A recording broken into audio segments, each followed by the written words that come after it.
কেমন আছো? আশা করি ভালো আছো। আজ এক নতুন ভিডিও নিয়ে চলে এলাম। আজ আমার একটা বন্ধুর গ্যারেজে এসেছি। ওদের একটা গ্যারেজে একটা গাড়ি প্রবলেম হয়েছে, NS 160। গাড়িটার প্রবলেমটা দেখো তোমরা। এই চাবিটা অন করলাম, এদিকে নিয়ে সেল বিয়ারিংটা খারাপ আছে বলে হচ্ছে। কিকটা মার গাড়িটা, কিক মার যা।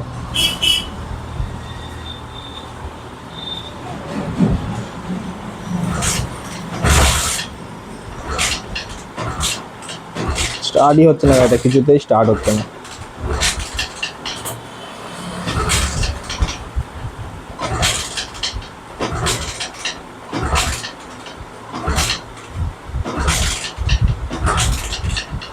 আর কি স্টার্ট হচ্ছে না গাড়িটা, দাঁড়া।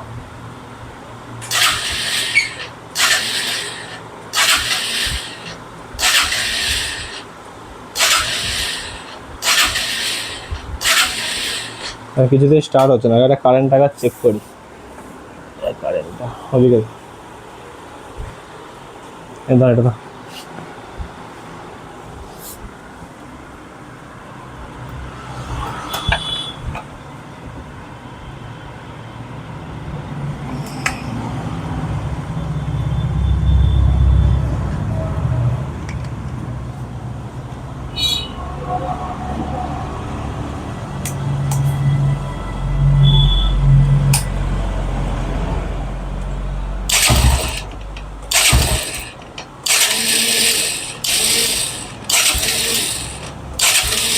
কারেন্ট তো ঠিকঠাকই দিচ্ছে।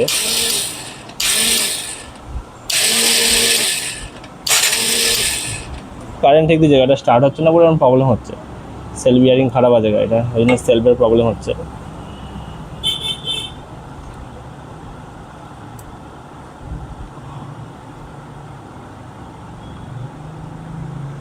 এটা তেলের প্রেসারটা কেমন আছে একবার দেখতে হবে।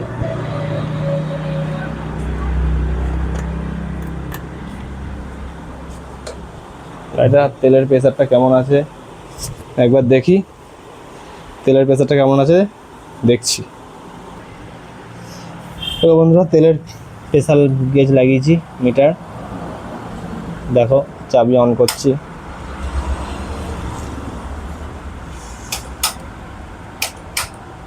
কোনো প্রেসারের কোনো এই নেই। এই যে উঠছে,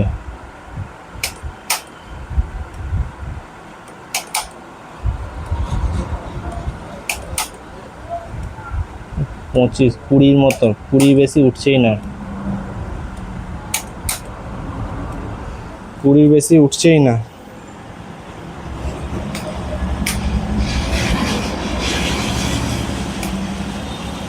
হয়তো মনে হচ্ছে হয়তো পাম্প গেছে গাড়িটার, পাম্পটা খারাপ হয়েছে হয়তো। দেখি নতুন পাম্পটা আনি, তারপর তোমাদের দেখাচ্ছি। হ্যাঁ বন্ধুরা, এই যে পাম্প, এই যে গাড়ির পাম্প, পুরোনো পাম্প এটা। এই যে নতুন পাম্প নিয়ে চলে এসেছি। এই যে দেখো,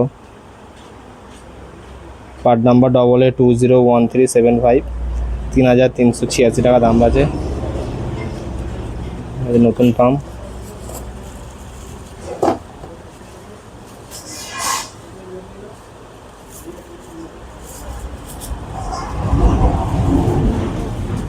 এই যে নতুন পাম্প, এই যে পুরোনো পাম্প। নতুন পাম্পটা লাগাই, তারপর তোমাদের দেখাচ্ছি বাকিটা।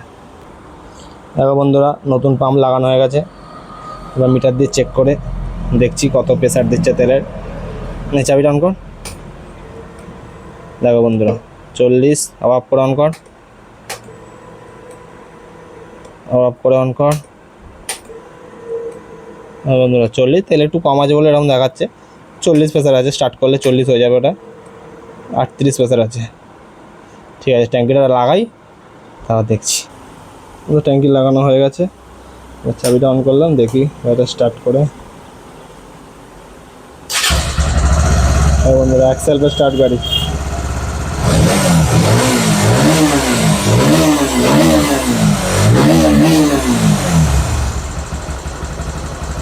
গাড়িটা স্টার্টই হচ্ছিল না, দেখলে তো।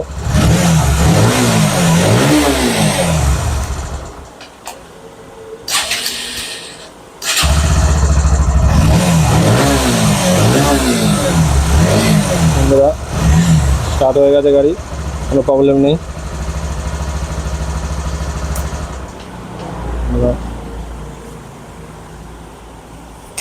বন্ধুরা তোমাদের গ্যারেজে যদি কখনো এরকম গাড়ি আসে, চেক করো, পাম্পটা চেক করো, পাম্পেরও খারাপ প্রবলেম থাকতে পারে, কখনো কখনো পাম্পও খারাপ হয়, মেশিনে চেক করো, মিটার দিয়ে চেক করো, এই যে মিটার দিয়ে চেক করো, তাহলে বুঝতে পারবে তেলের প্রেসার কতটা আছে না আছে। ঠিক আছে।